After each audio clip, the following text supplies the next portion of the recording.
Ay, good afternoon mga igat. So, ano tayo? Chill ride tayo ngayon kasi tinitingnan natin yung area kung saan tayo parati nagtre-training ng swimming. Kung may nagsiswimming na ba kasi malamig pa yung weather dito. Titingnan natin kung anong weather, anong temperature ngayon. Kasi medyo marami-rami na rin nagsiswimming eh. So ayan, nasa 14. Yan po, hopefully makikita nyo, no? Yan, nasa 14 po. 14 yung temperature ngayon. So ayan, medyo marami-rami yung nagsiswimming ngayon.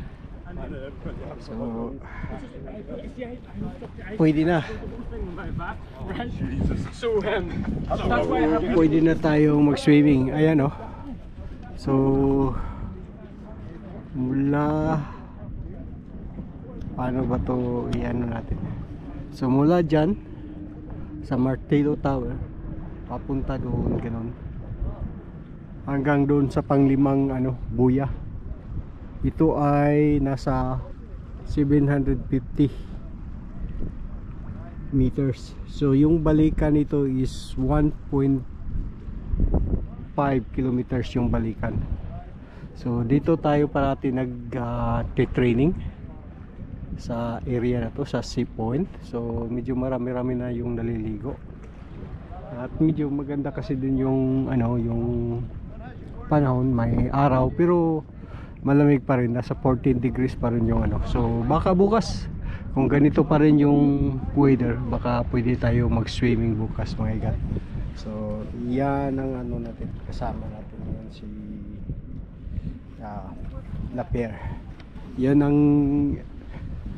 ang gagamitin natin sa sa Xterra. So ayan. So at saka titingnan natin doon mamaya sa Sandy Cove kung may nagsiswimming na rin. May tayo, tatlong option sa swimming dito. Dito ito yung mostly common na inaanuhan ko kasi maganda yung area.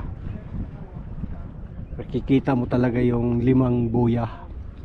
At saka doon sa Sandy Cove medyo maiksi lang, nasa lang yung Sandy Cove balikan ata, nasa 750 meters. Ayun may nagsiswimming doon sa dulo na. Na sila nakadalawang buoy. Papunta na sila ng pangatlong buya. Ayun, tatlong grupo. Walang walang damit, walang wetsuit. Walang wetsuit 'yan. So after dito, pupunta tayo sa Sandy Cove. Titingnan natin sa Sandy Cove din. So at least may option tayo kasi pag dito naglo-low tide dito sa Sandy Cove, mag-low tide man pero makalangoy pa rin tayo dito. Pag naglo-low tide, haba yung low tide papunta doon, so hindi na tayo makalangoy pag naglo-low tide dito. So yan, may train dumaan. So pupunta tayo pupunta tayo mga igat sa Sandy Cove. Titingnan natin din doon kung marami na rin bang nag-training ng swimming.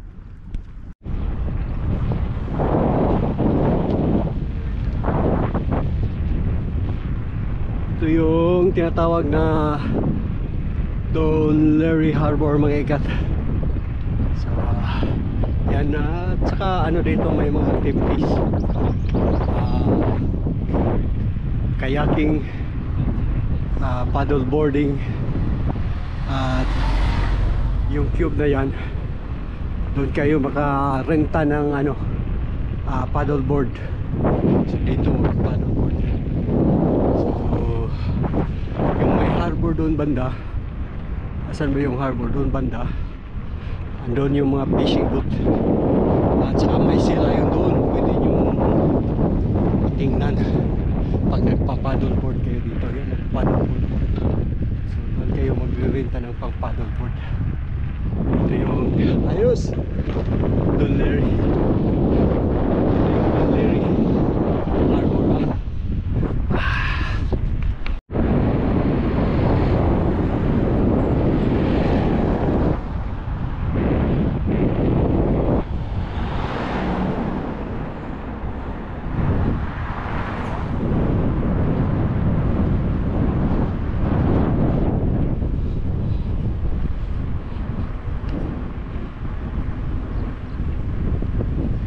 So may ano pala ngayon, cruise ship ko.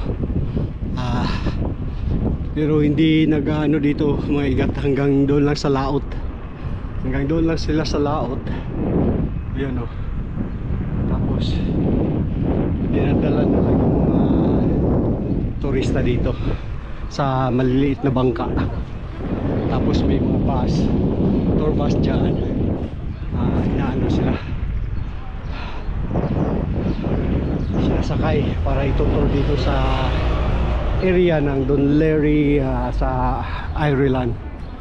Saka baka punta din sila ng mga Wicklow Mountain siguro.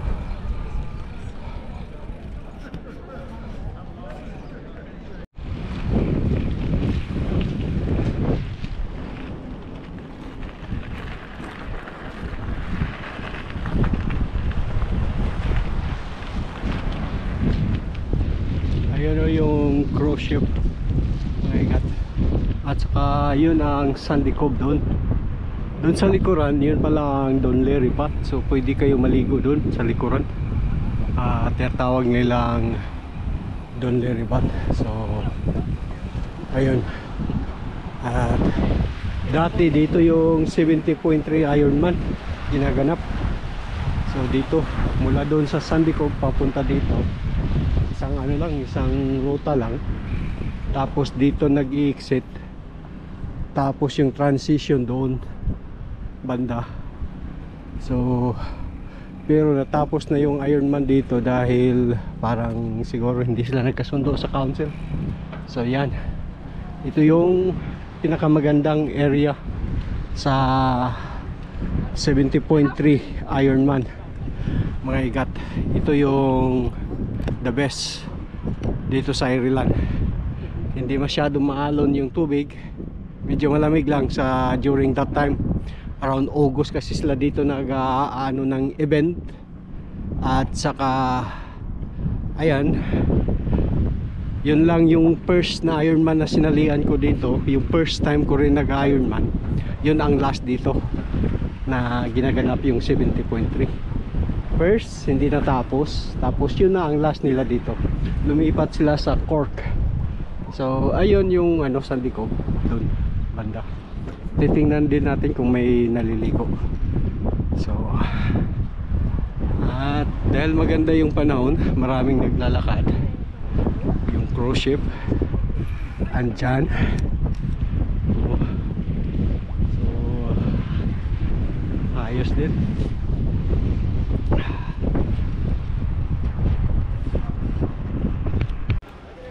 So ito yung Sandy Cove mga igat.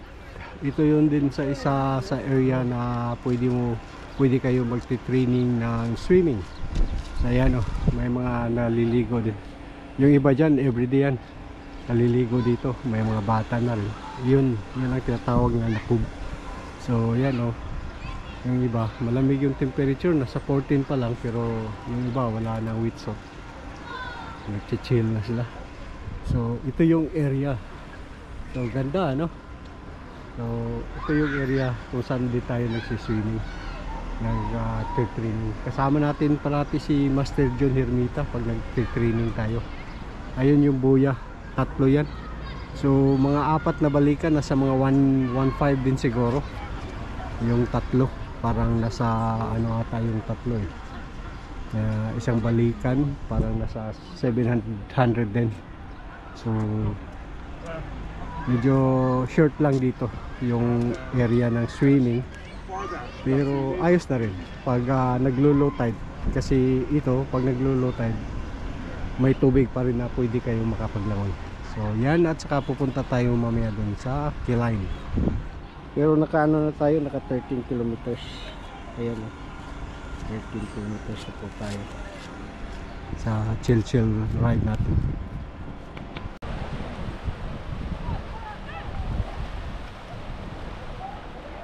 Ito din yung part sa Sandy Cove. Ayan, may buya din. So medyo mataas-taas na pala. Dinagdagan nila ng dalawa pa dito banda. So ayan oh, marami nagsiswimming. So maganda rin. So ayos din yun.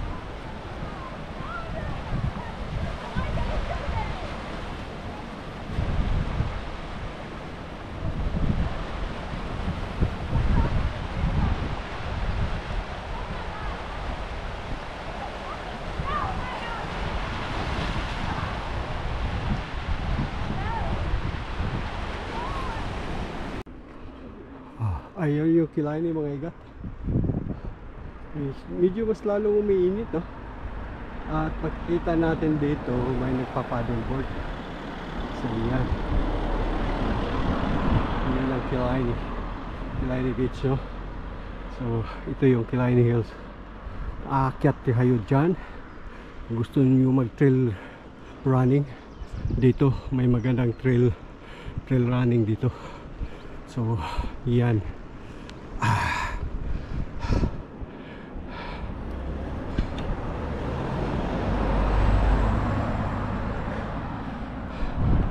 Ayun ang ating area din na swimming training. Killarney. Medyo malalim lang talaga dito mga igat sa area na to. Talagang malalim to.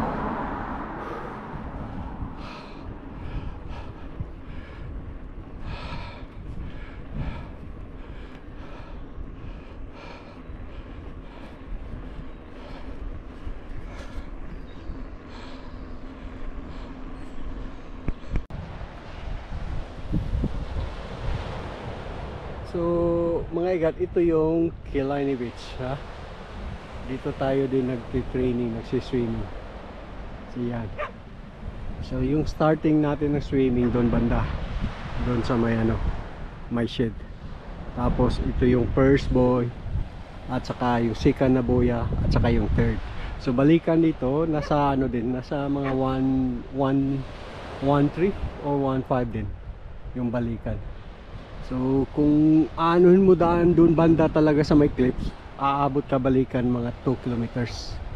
So yan, ayan may nagsiswimming doon banda. At maganda din dito, medyo malalim lang yung area na yan. At saka minsan may naghahabol din sa'yo dito ng sea lion. Kaya kung mag-swimming kayo dito, medyo ingat-ingat din kayo. At saka marami din dito nagsiswimming talaga.